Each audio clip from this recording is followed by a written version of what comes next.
probably quite regularly, looking at the casual landscape of how they mix things up, how they use things ironically, how they dressed bourgeois, like they were going to the country club. How hilarious is that? You know, they're dressing like Jimmy Connors in a white turtleneck. You know, it was a wonderful deconstruction of class, and I think that has made it very influential, very widespread. When you look at the stands today, yeah, you see the football shirts, but you see Fred Perry, you see the Parkers, you see that it's very enduring. It's enduring among the fans, but it's also enduring in the fashion design world. If Paul Smith was here, he'd say, I look at it all the time. Zippers and, you know, how to create sportswear when England didn't have a big tradition of sportswear, you know. And it was so brilliant that they went to brands like Burberry and Aquascutum. I worked at Aquascutum. That was one of my first jobs in London when it was on Regent Street. It was the snottiest place I've ever worked in my life. You know, it was by royal appointment. There's these tweeds and these beautiful, the clothes that the Queen wore when she's walking the corgis, you know, the tweed skirt, the twin set, that was all Aquascutum. So the fact that these lads were mining the Aquascutum for their inspiration, they had a good sense of irony and fun about it. You know, that's part of what makes it so delightful. We heard a lot from people in here that talk about how it seemed like it was very conscious.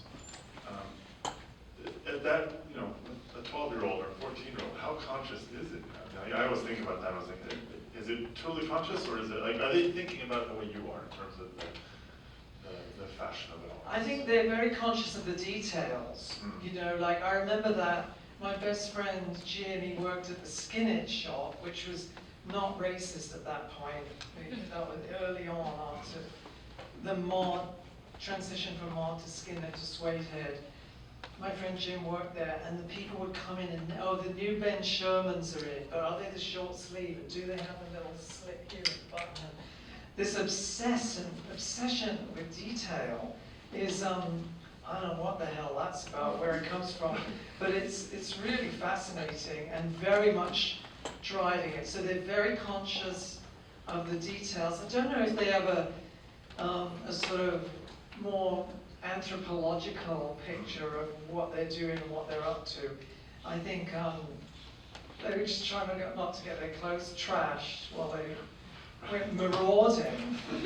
The marauding was so awful. Like, basically, you know, when I was a kid, I was going to see Reading, and then, you know, into the 60s, and then after that, you really couldn't go.